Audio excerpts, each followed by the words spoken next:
The air conditioning hummed the day Patricia Sterling realized she was living in a luxury mausoleum. The house, a sprawling Mediterranean revival in Orange County, California, was technically still hers, deeded in her name alone. But the life being lived within its marble walls belonged entirely to her son, Dean, and his wife, Tinsley. If you're reading this, please hit the like button and subscribe to my channel. Tell me in the comments where you are listening to this story of calculated indifference and ultimate reckoning. I want to know how far my truth has traveled.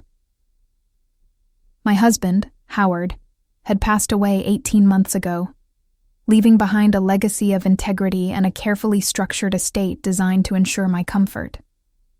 Dean and Tinsley, citing my fragile emotional state and the burdens of upkeep, had immediately moved in from their cramped downtown condo.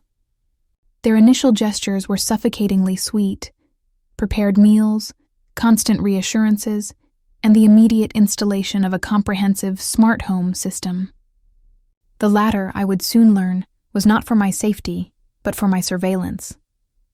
The erasure began not with words, but with furniture. I had a beloved worn velvet armchair in the sunroom, a chair where Howard and I had shared morning coffee for 30 years. One morning it was gone. In its place stood a cold, minimalist chaise lounge, all chrome and pale leather. When I asked Tinsley, she didn't apologize. She gave a rehearsed presentation. "Oh, Patty, that old thing was full of dust mites. We had the interior designer swap it out. This new piece is much more contemporary, and honestly, better for the house's overall aesthetic flow when we eventually list it." The casual mention of listing the house hit me like a physical blow. It was the first time they had vocalized their long-term goal: turn my home into capital. I felt a chill that the Southern California sunshine couldn't penetrate. Dean, my son, my only child, was the master of passive-aggressive control. He didn't yell. He simply dictated under the guise of concern.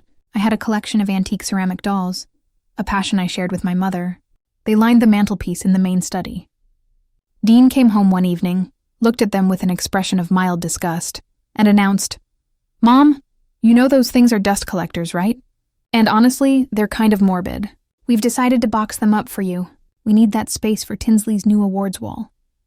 He presented the decision as final, sealed, and beneficial. When I protested, a low, weary sigh escaped his lips. "Look, Mom, we're trying to help you declutter and modernize.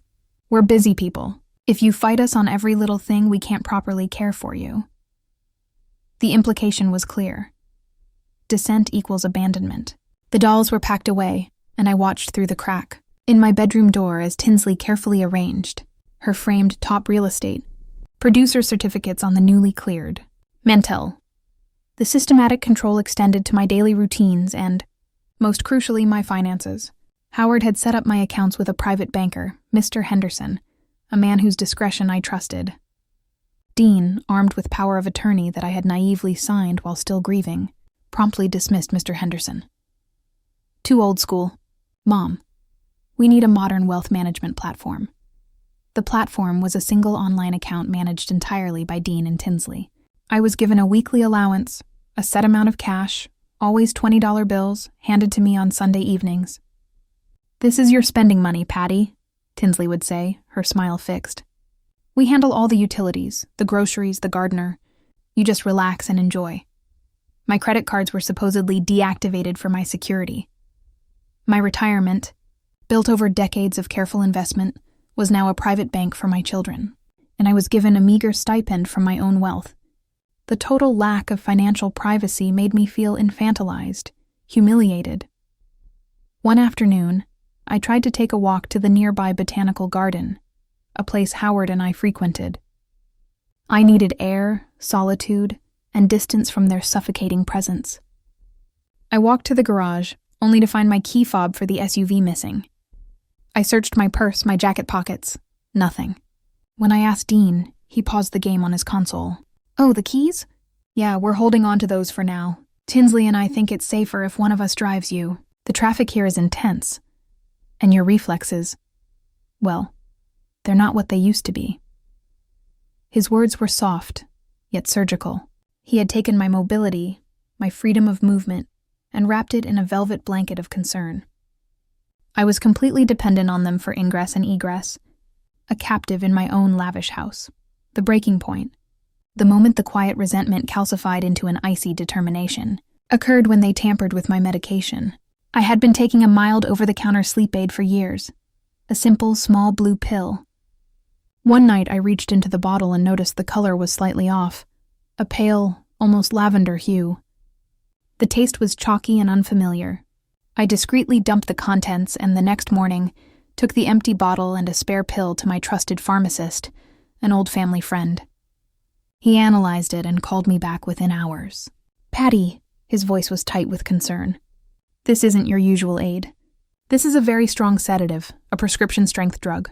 It's not dangerous, but it would make you excessively drowsy, deeply lethargic, and extremely suggestible. I'm calling your son immediately." "No," I hissed into the phone, adrenaline surging through my veins.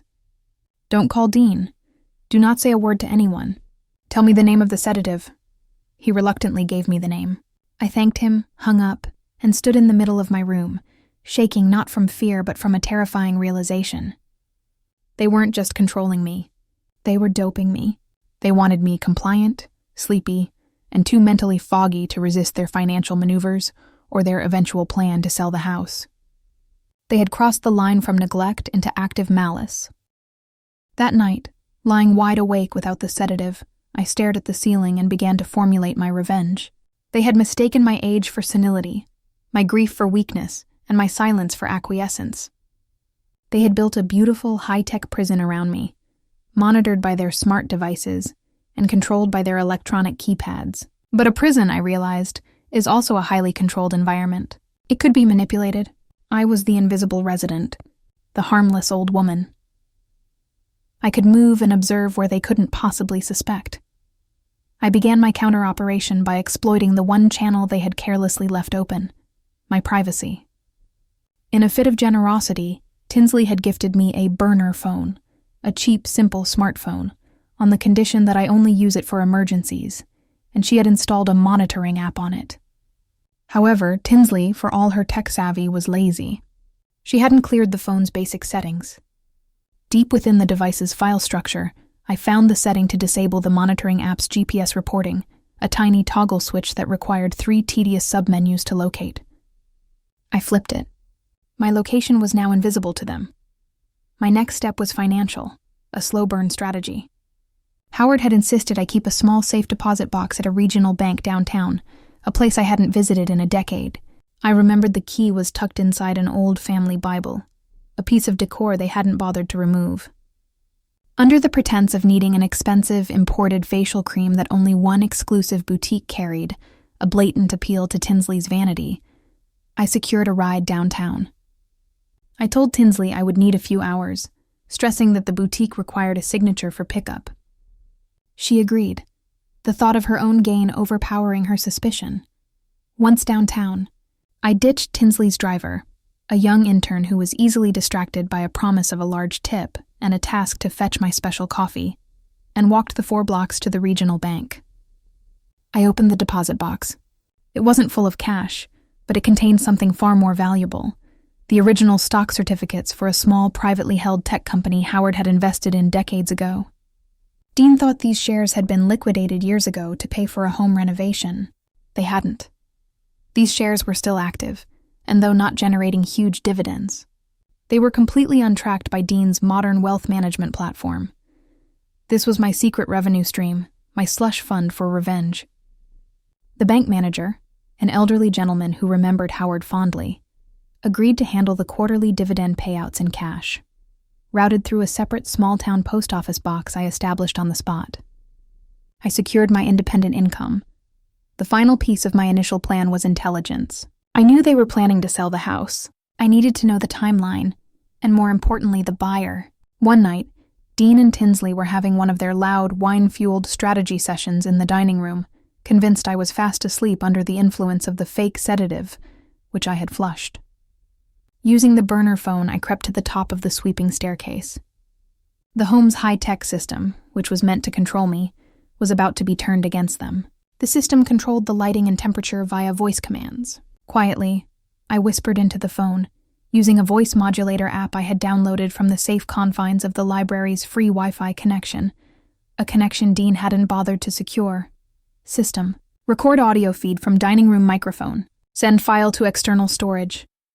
Dean and Tinsley had thought the smart home was their asset. They had no idea that the system's own debugging and maintenance protocol, a loophole Howard, an engineer, had insisted on, allowed a direct, secret voice command override from any internal microphone, bypassing the main application. The tiny indicator light on the dining room speaker unit blinked once, confirming the command. I retreated to my room with a silent, triumphant smile. My first intelligence gathering was underway. They thought they had locked me in. They were wrong. They had simply given me the perfect blind spot from which to observe and attack. The audio file I retrieved from the dining room microphone was the sound of my future, or rather, the sound of the future they had planned for me.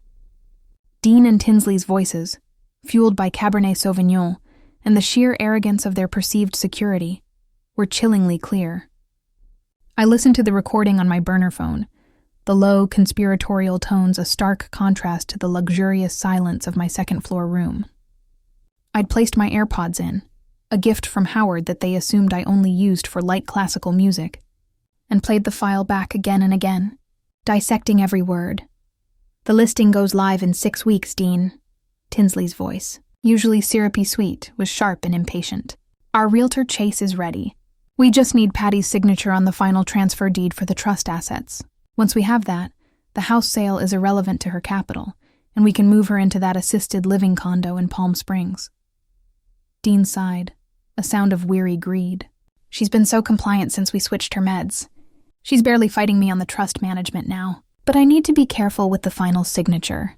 I've told her the paperwork is for estate simplification and tax benefits. If I push too hard, too fast, she might get spooked." Tinsley laughed, a dry, brittle sound. "Spooked? She can barely stay awake past 9, Dean. Just put the papers in front of her after lunch one day. She'll sign. She always does.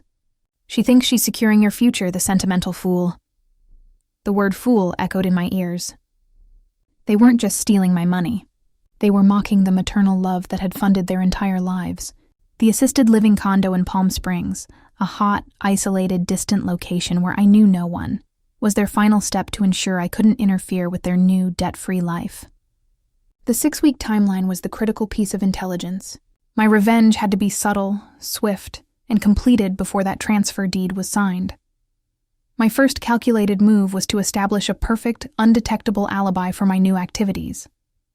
They believed I was sedated, lethargic, and confined to the second floor. I needed to prove their assumption was correct while operating entirely beneath their radar. I began a methodical process of disinformation. I kept up the routine of flushing their fake sedative down the toilet, replacing it with a crushed, innocuous vitamin supplement in the counterfeit bottle. But during the day, I would purposefully exhibit the symptoms of the drug they thought I was taking. I started moving slowly, speaking in soft, slightly slurred sentences, often confusing minor details of the day. One morning, Tinsley found me sitting at the top of the stairs, staring blankly at the wall. "Patty, are you all right?" she asked, a flicker of genuine alarm in her eyes. Alarm that I might fail to sign the papers. "Oh, hello, dear," I murmured, blinking slowly. "I was just trying to remember if Howard paid the gardener this month. I think it was October, but maybe July. The years just run together, don't they?" Tinsley patted my shoulder condescendingly. "Don't worry about the gardener, Patty. Dean handles all of that. Just rest your mind." This display of manufactured mental decline was crucial. It cemented their confidence that I was harmless, creating a psychological blind spot that allowed me to work freely. They now saw me as a figurehead, not a threat. I could practically hear Tinsley reporting to Dean later. "She's barely tethered to reality, honey. We're in the clear." My next step utilized the secret income I had established from Howard's old oil royalty stakes. I needed to infiltrate their inner circle, starting with their weaknesses, their professional reputation, and their vanity. Tinsley, the real estate agent, was obsessed with maintaining a pristine professional image on social media. Perfect photos of her perfect life, always tagged with her agency's name. This was her entire brand. I decided to use this dependence on her digital facade against her. Using my untraceable cash, I bought 3 things: a prepaid laptop from a distant city, an advanced, highly anonymous VPN, virtual private network subscription, and an offshore micro-hosting service. I had the prepaid laptop delivered to the post office box I'd rented, ensuring zero physical connection to my home address. My goal was not a crude hack. It was a sophisticated surgical attack on her professional identity. I began creating several highly believable yet utterly fabricated online profiles. These profiles were designed to look like disgruntled former clients of Tinsley. The first profile, the grateful client, was a woman who had supposedly bought a house through Tinsley years ago, but was now warning others. I posted on a popular local neighborhood forum, warning to anyone using Tinsley and Dean Sterling's services. Tinsley is great until the deal is done, then she disappears. We had a major septic tank failure on the property she sold us, and the paperwork she rushed us through conveniently exempted her from any liability. She knew about the issue. I am now facing $40,000 in repairs. Don't trust her smooth talk. The post was measured, detailed, and completely fictional, but contained just enough technical real estate jargon to sound authentic. I used my VPN to post these comments at 3 a.m. local time, ensuring the digital footprints led only to an obscure server cluster in Eastern Europe. I escalated this over the course of 10 days, creating 3 more profiles. A furious seller, who claimed Tinsley inflated the listing price to pressure them into a quick, lowball sale, and a disgusted partner who claimed Tinsley was habitually late and disorganized. I placed these comments not only on the neighborhood forum but also on 3 separate, high-traffic real estate review sites where Tinsley's profile was prominently featured. The effect was subtle but immediate. I monitored Tinsley's social media. She was still confident, still posting. But I watched the metrics on the review sites. Her 5-star rating began to drop slowly, precisely. The first day, it dipped from 4.9 to 4.8. By the end of the week, it was 4.5. More critically, new potential clients who had posted general inquiries about Tinsley on the forum were now being subtly redirected by other users to check out those recent bad reviews. Her pipeline was starting to leak. Meanwhile, Dean's weakness was his reputation at his investment firm. He was a mid-level manager obsessed with appearing as a high-net-worth individual with a flawless family life. I used the next phase of my slush fund to execute a small, targeted financial maneuver designed to create a phantom problem for him. I researched his firm's internal client referral bonus structure. It was a complex system where managers got a significant commission if a new client's initial deposit exceeded a certain threshold. I created an entirely new, disposable identity, a Mrs. Charlotte Hill, using my untraceable phone and P.O. box. Mrs. Hill was a wealthy, eccentric widow supposedly looking to invest a large sum. I initiated contact with Dean's firm and specifically requested Dean as my wealth manager, citing his excellent family reputation. Dean was ecstatic. I then told him I was transferring a 7-figure sum as a first deposit. Dean spent 2 frantic days preparing elaborate, personalized investment proposals. His excitement was palpable, his focus entirely on the massive commission check he was about to earn. The day of the supposed wire transfer, I sent a meticulously crafted apologetic email to Dean. Subject: my transfer delay. Urgent apology. Dear Dean, please accept my deepest apologies. My current bank, a very old and reliable institution, suddenly flagged my transfer request. They cited an unexpected minor legal lien on my secondary assets that must be cleared before they can release the funds. It's a trivial matter, a former partner's oversight, but it will take 10 to 14 business days to resolve. I am terribly sorry for this delay. I assure you, the investment is still coming. Please hold my slot. Sincerely, Charlotte Hill. The purpose of this phantom client move wasn't to cost Dean money, but to cause stress and delay. By promising a huge commission and then citing an unexpected legal lien, I triggered every alarm bell at his firm.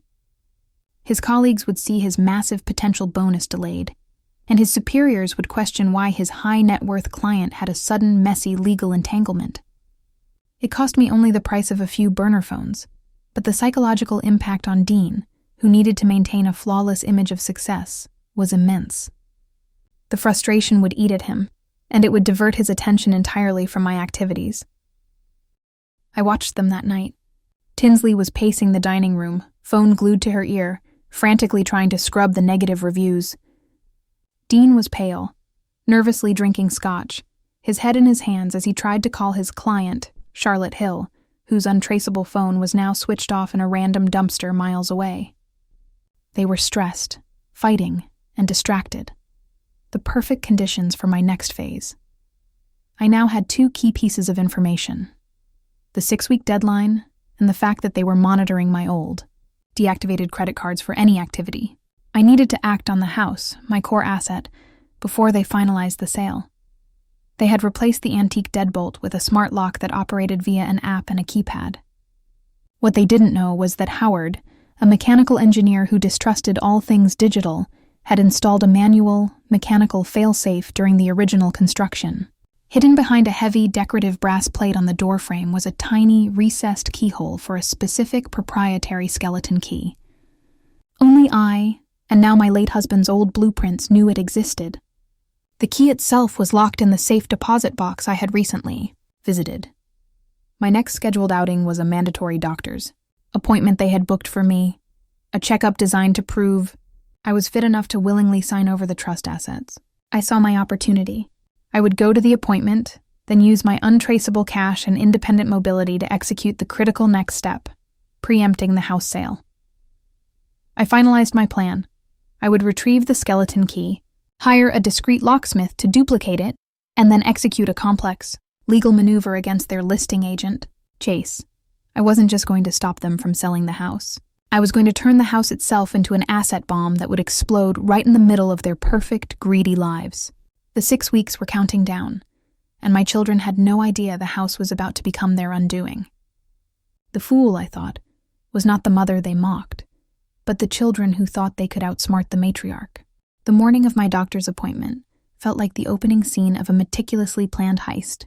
Dean and Tinsley were oblivious, their attention fractured between the chaos I'd created in their professional lives and their impending house sale deadline. Dean was still frantically trying to track down the fictitious Mrs. Charlotte Hill and smooth things over with his firm's compliance department. Tinsley was spending hours glued to her tablet, refreshing her real estate review pages and sending furious, unhinged emails to the anonymous, disgruntled clients I'd invented. They were fighting shadows, and I was stepping into the light. My doctor's appointment, ironically, was the key to my temporary freedom. They had scheduled it at the medical center downtown, close to my old bank. Tinsley drove me, her energy usually manic, now frayed and irritable. She lectured me all the way about the importance of giving the doctor accurate answers and ensuring I presented as cooperative for the record. She was ensuring my medical file reflected a docile, mentally compliant senior ready to sign away her assets. "I need you to wait in the lobby." "Dear," I instructed sweetly as we reached the entrance, stepping out of the SUV. "I find your presence distracting when discussing sensitive medical matters." Tinsley, desperate to get back to managing her digital damage, barely hesitated. "Fine. Call my cell when you're done. Don't be long." She drove off, focused solely on the glowing screen in her hand. I didn't step foot inside the medical center. Instead, I used the burner phone to call a taxi I'd prearranged using a rideshare app under a fictitious name. The ride took me straight to the regional bank. I was inside the vault, holding the worn family Bible, within 20 minutes. Tucked deep into the hollowed-out cover, exactly where I knew it would be, was the skeleton key. A short, oddly shaped piece of brass that was the mechanical master to the smart lock's electronic tyranny. My next stop was a small, unmarked locksmith shop in a discreet industrial park, paid for in cash from my untraceable dividends. The locksmith, a grizzled man who specialized in antique lock mechanisms, didn't ask questions. He simply studied the key, made 2 flawless copies, and handed them to me within the hour. The total cost was substantial, but the value of the independence I'd just secured was immeasurable. I now held the master key to my own house, a physical artifact that bypassed their entire digital security system. My final stop downtown was the office of Mr. Henry Davison, a sharp, retired real estate lawyer, whom Howard trusted implicitly. I had contacted him days ago using the untraceable phone, giving him only vague details. enough to pique his professional curiosity. When I laid out the situation, the trust manipulation, the forced removal to the second floor, the scheduled house listing, and the fake medication, Mr. Davison's initial skepticism dissolved into cold professional outrage. I handed him the audio recording of Dean and Tinsley discussing the 6-week timeline and the plan to dump me in Palm Springs. That was the clincher. "Patricia," he said, adjusting his glasses, his voice low and firm, "we can stop the sale, and we can build a strong case for financial elder abuse. But we need an immediate, irrefutable legal injunction against that listing agent. Chase, we need to create a cloud on the title that will instantly stop any pending sale and scare off every potential buyer." I nodded. "Ready. What do we need to do?" "We're filing an affidavit of lis pendens," he stated, writing quickly. "It's a formal notice of a pending lawsuit concerning the property's title. Since Dean and Tinsley are executing financial transfers and remodeling decisions, without your consent, and with documented evidence of coercion, we are asserting that the ownership of the property is currently under dispute. We file it today. As soon as it hits the public record, any title insurance company will immediately freeze the transaction. The house becomes unsellable until the dispute is resolved." We worked for 2 frantic hours. Mr. Davison prepared the lawsuit and the affidavit, detailing the unauthorized changes to the house, the financial coercion, and the breach of fiduciary duty by Dean. I signed the documents, the weight of the pen feeling like a hammer blow against my children's plans. By the time I walked out of his office, the lawsuit was electronically filed, and the document was on its way to the county recorder's office. The house, my house, was now legally poisoned. I called Tinsley precisely on time, pretending to sound vague and tired. "I'm all done, dear. The doctor says I just need more rest." Tinsley, eager to retrieve her compliant mother, arrived within minutes, and we drove home in strained silence. Back in the house, my work shifted from external maneuvering to internal warfare. The first visible sign of the retaliation was subtle. I focused my attack on Tinsley's prized possessions. Her ego was built on a foundation of luxury brands and impeccable appearance. Tinsley had an extensive walk-in closet filled with designer handbags. Expensive, buttery leather pieces that were her status symbols. I knew the lock combination. It was her birthday, a detail Dean had slipped once. While they were both downstairs, arguing over the Charlotte Hill fiasco, I unlocked the closet and entered. I didn't slash the bags or damage them overtly. My revenge was more surgical. I used a small, highly potent industrial-grade solvent, purchased with my untraceable cash and stored in my old sewing box, and carefully applied tiny, almost imperceptible drops to the most stress-prone areas, the inside of the leather straps and the seams near the clasps of her 5 most expensive bags. The solvent wouldn't instantly destroy the leather, but it would severely weaken the structural integrity over the next few weeks. The bags would look perfect when she carried them, but under the stress of a normal day's weight, the handles would tear, the seams would rip, and the hardware would pop off. Her status symbols would self-destruct in humiliating public ways, likely while she was showing a house or attending a client lunch. She would be convinced it was a quality defect, a manufacturing flaw, or simply bad luck. The second blow was aimed at Dean's career, which was still reeling from the fake legal lien on his ghost client. I used the quiet of the night, employing the skeleton key and my VPN-equipped laptop. Dean kept his work briefcase in his home office, my old sunlit master bedroom. Using the key, I slipped into the office. The briefcase was a heavy, custom-made leather piece, secured with a combination lock I knew, Howard's old anniversary date. They were living in my dead husband's shadow, but they hadn't bothered to change the lock combinations he always used. I opened the briefcase and found a stack of sensitive, proprietary client data, documents Dean was not supposed to have outside the office. His firm had strict rules about moving physical files. I had no intention of reporting him. I intended to make the firm report itself. I didn't take the files. Instead, I carefully placed a small, discreet GPS tracking beacon inside the lining of the briefcase, activated and set to transmit to a secure disposable server I controlled. The next morning, I watched Dean retrieve the briefcase, oblivious to the silent parasite nestled inside. That afternoon, I logged onto my external server and watched the dot representing Dean's briefcase move from the house to the freeway and finally settle at his firm's office. Building. Perfect. The next step required precision timing.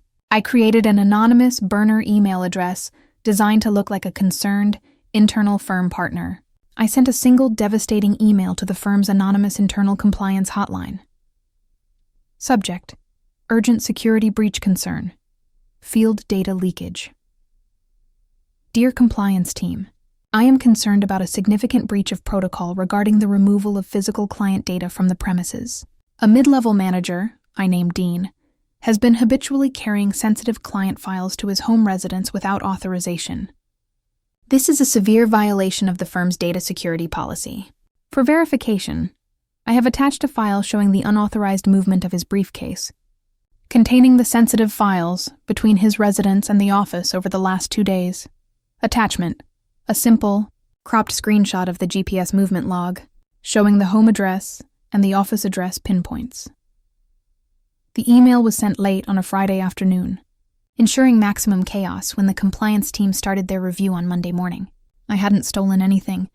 I had simply reported the truth of his breach, forcing his own company to investigate his unethical behavior. Dean's reputation for success and control was about to collapse under the weight of his own recklessness. That evening, I ate my reheated leftovers in silence, feeling a satisfaction I hadn't known since Howard's death. I was no longer the sentimental fool. My children were surrounded by invisible traps: the unsellable house, the professionally sabotaged wife, and the soon-to-be-investigated son. The clock was ticking, but now it was ticking on their 6-week deadline, not mine. I just needed to keep up the act, the confused, sleepy mother, while the chaos I had unleashed played out around them. The fallout began with the deafening silence of a non-ringing phone. Tinsley's phone, which normally buzzed constantly with calls from clients and closing agents, remained stubbornly quiet for 2 days straight. The noise was replaced by a low, simmering tension that made the air in the house thick and difficult to breathe. I, meanwhile, maintained my performance as the vaguely confused, easily fatigued matriarch, quietly watching the chaos unfold from the sanctuary of my second-floor room. The first visible crack appeared when Tinsley lost a commission. She received a call, which she took in the hallway, her voice tight and hushed. I didn't need the smart home system to hear the tremor of panic. She was arguing with her managing broker, her tone swinging wildly between forced charm and sheer desperation. But the offer was perfect, Brenda. $600,000 over asking. What do you mean the title company flagged an issue? She whispered fiercely. A pause. A lis pendens? What the hell is that? Look, there's no lawsuit. It's just a clerical error, I promise. The owners are perfectly aligned. She slammed the phone down and ran downstairs, her face a mask of furious disbelief. The lis pendens, the legal cloud I had placed on the house, had done its job instantly and perfectly. No title insurance company would touch a property where the ownership was legally challenged. The house was now, effectively, radioactive on the market. Tinsley cornered Dean in the kitchen, her voice rising to a dangerous pitch. Dean, what did your mother sign? Did she sign something for a neighbor? Did she refinance the garden shed? Chase just called. Our listing is frozen. The title is compromised. We just lost the Baker deal, $50,000 in commission, because the title search pulled up a notice of pending action. Dean, who was already sweating from the anxiety caused by the Charlotte Hill fiasco, turned white. I don't know. I only had her sign the wealth management papers. Nothing about the house. She's barely lucid, Tinsley. She couldn't possibly have initiated legal action. His voice was a blend of denial and dawning fear. He still refused to believe the sentimental fool was capable of mounting a defense. Their fight was the beautiful, raw music of their self-destruction, and I listened with quiet satisfaction. They spent the entire day on the phone with lawyers and title agents, their arrogance replaced by mounting dread. They couldn't find the source of the lawsuit because Mr. Davison had carefully filed it under a shell corporation, citing me only as the aggrieved party to protect my direct involvement until the formal hearing. The legal system was now operating as my silent, powerful ally. The second wave of my revenge crested on Monday morning, targeting Dean's professional life. At his firm, the compliance hotline email had triggered an immediate, severe internal investigation. Carrying client files outside the building was a fireable offense, particularly given the large potential breach. Dean walked in late that afternoon, his face gray, his posture slumped. He didn't even notice the chaos Tinsley was managing with the house. He collapsed onto the sofa, staring blankly at the wall. "They brought me into a meeting," he mumbled, his voice hoarse. "3 people from compliance, 1 from legal. They didn't even yell. They just asked me where my briefcase was on Thursday night. They showed me a GPS track log." Tinsley stopped pacing. "A what?"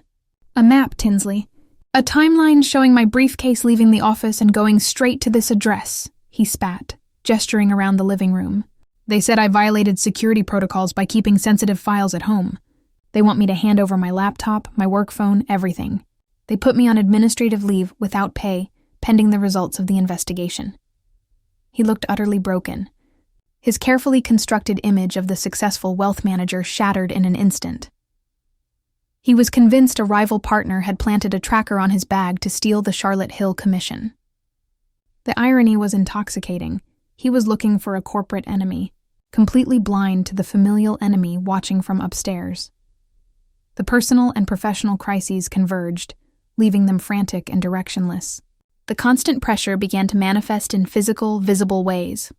It was during a stressful meeting with a mortgage broker that Tinsley's first designer handbag imploded.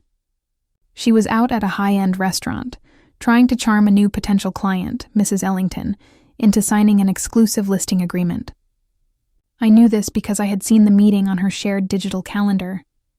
I was having a cup of afternoon tea when my phone vibrated, an alert I had set up using a social media listening tool. A frantic post popped up on a private local group. "Has anyone seen Tinsley Sterling?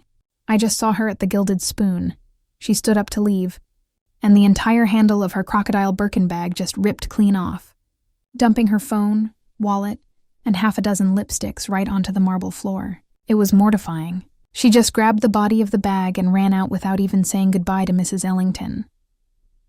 I thought her bags were supposed to be authentic. So unprofessional, I smiled into my tea. The solvent had done its job, weakening the structural integrity until the stress of the weight and Tinsley's own emotional volatility triggered the failure. Her carefully curated image of flawless luxury, the brand she relied on to sell million-dollar homes, was tearing at the seams, literally and figuratively. Over the next week, 3 more of her expensive bags failed in public settings, a shoulder strap snapping while she reached into a car, a clasp popping open in the middle of a grocery store, scattering credit cards. She started carrying a cheap, reusable canvas tote, claiming it was her new sustainable chic look. The humiliation was mounting, her professional credibility dissolving, piece by agonizing piece.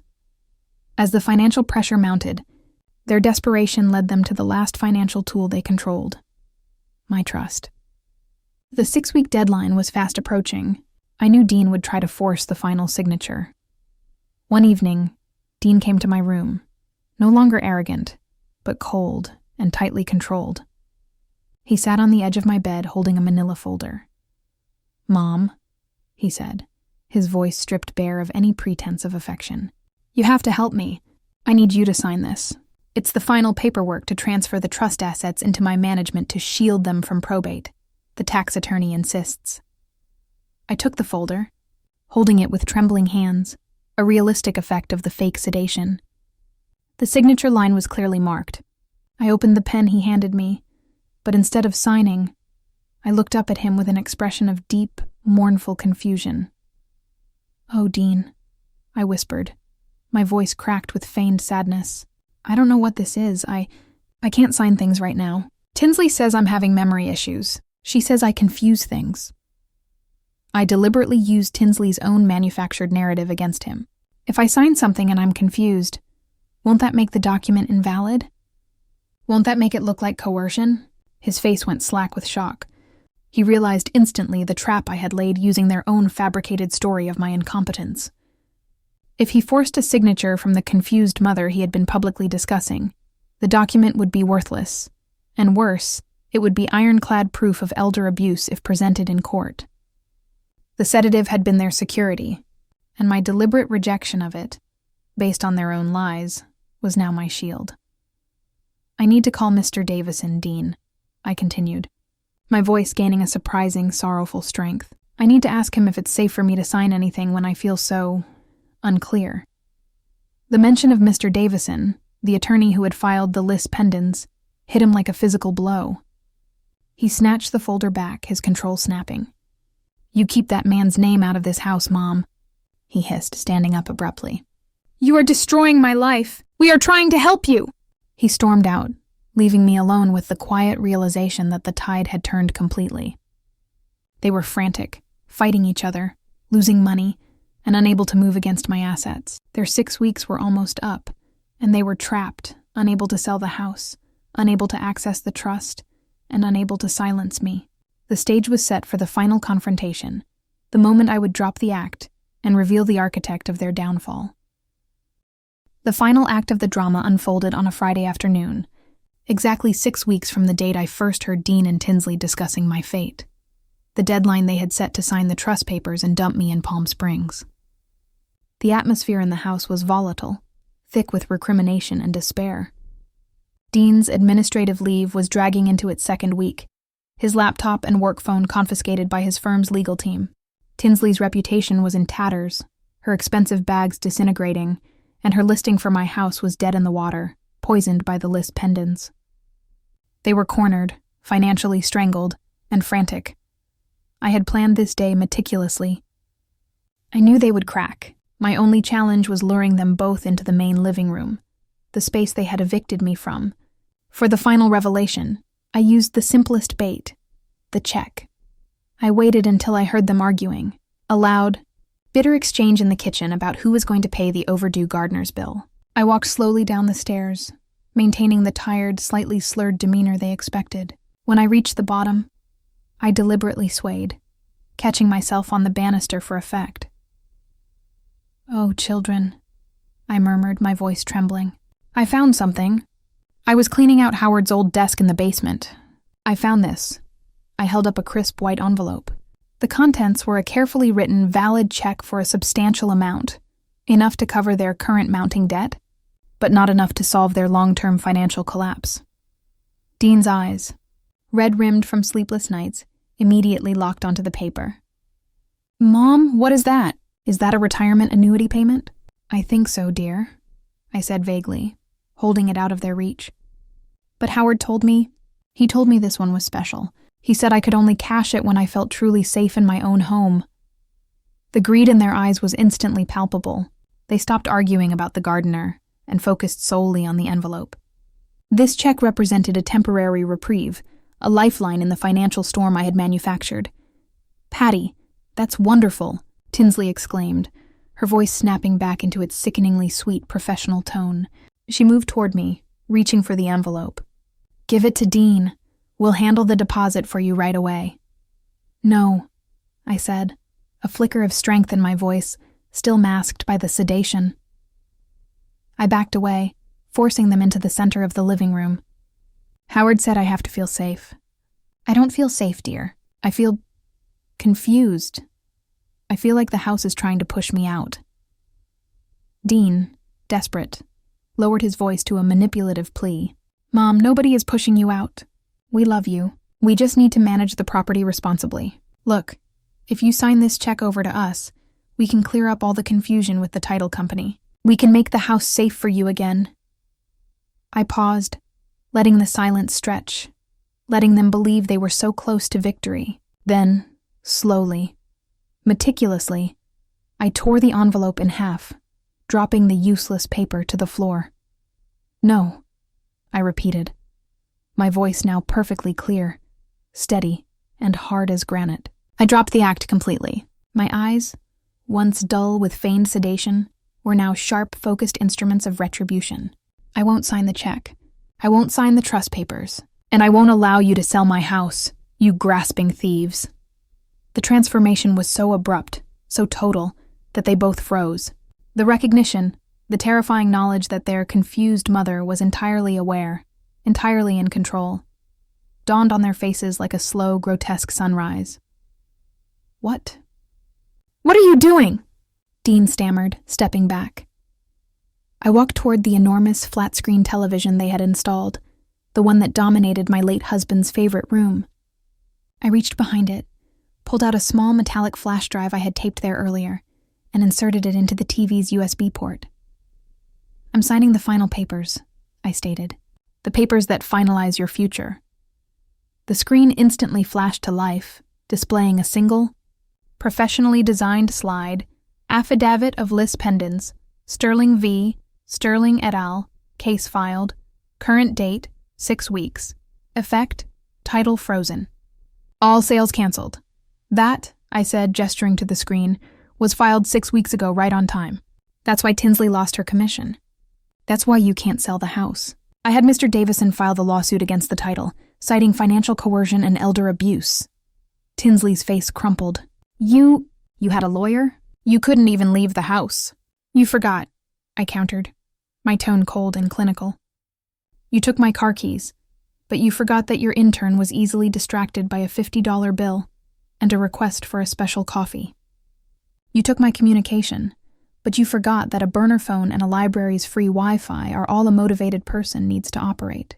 And you forgot that I'm Howard Sterling's wife. I understand leverage. I pressed the remote again. The screen shifted to the second slide. Internal memorandum. Dean Sterling. Administrative leave. Reason, data security breach. Unauthorized removal of proprietary client files. Status, under investigation. And that, I continued, looking directly at Dean, is why your firm is investigating you. You were so busy tracking the fictional legal lien on my fake client, Charlotte Hill, that you didn't notice the little GPS tracker I slipped into the lining of your briefcase. I simply reported your own breach to your own compliance hotline. I didn't frame you. Dean, I exposed you. Dean just shook his head, unable to speak, the reality of his self-inflicted wound too profound to grasp. Tinsley, recovering first, attacked with sheer desperation. The bags. The septic tank. You did all of that? You ruined my career?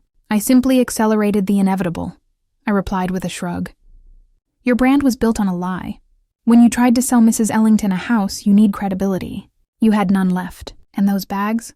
They tore because they were carrying the weight of your own deceit. I only provided the catalyst. I pressed the remote one last time. The screen displayed the final, most devastating evidence. Audio transcript, dining room conversation. Current date, 6 weeks. Tinsley. Patty's signature on the final transfer deed for the trust assets. We can move her into that assisted living condo in Palm Springs. Dean. She thinks she's securing your future. The sentimental fool. The transcript hung in the air, a silent, damning indictment of their greed and disrespect. You called me a sentimental fool, I said, walking towards the sofa. I picked up the small antique sewing box that had been moved to my room, the box that contained the skeleton key, the stock certificates, and my independent financial footing. Howard was an engineer, Dean. He distrusted technology. He built a manual override into every major system in this house, including the main door lock. You took my electronic key, but I have the master key. I pulled the brass skeleton key from the box and held it up, letting it catch the light. You wanted to control my house, my money, and my life. You saw my quiet nature as a vacant weakness ready to be exploited. But I was never weak. I was observant. I was patient. And I am the legal owner of this property. I gestured toward the front door. Your 6 weeks are up. The assisted living condo in Palm Springs is not for me. It's for you. The papers are already drawn up, signed by Mr. Davison, who is waiting for your reply. We won't go, Tinsley spat, finally finding her voice. You don't have a choice, I stated simply. The lease pendens means the house cannot be sold, which means you cannot pay your legal fees, your mounting debts, or the gardener's bill. Your firm has suspended you without pay. Your wife has no income.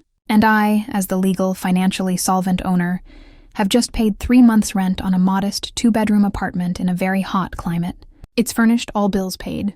It's yours, until you can prove to a court that you are financially and morally fit to manage anything, let alone my life. I pulled out the ultimate threat, a registered letter. This is a formal notice of eviction. You have 24 hours to vacate my premises before the sheriff's department serves you with the final order. The keys to your new apartment are inside. You can't stay here and you can't sell this place. You have nothing left. Dean looked from the letter to the television screen, then to his shattered wife. The realization that he had brought this catastrophic failure upon himself, fueled by his own arrogant greed, finally broke him. He simply sat down on the expensive Persian rug and covered his face with his hands. I didn't wait for their response. I walked back upstairs, leaving them in the ruins of their ambitions. My final act was not about punishment. It was about reclaiming my dignity and my home. As I stepped onto the second floor, I retrieved my old velvet armchair, the one they had discarded for being too dusty, from the storage unit where I had secretly kept it safe. I carried it slowly, deliberately, into the sunroom. I sat down, feeling the familiar, soft velvet cushion beneath me. I poured myself a cup of fresh, hot tea and looked out over the beautiful garden, the garden they had tried to steal. I was no longer the sentimental fool. I was Patricia Sterling, and my home was mine again,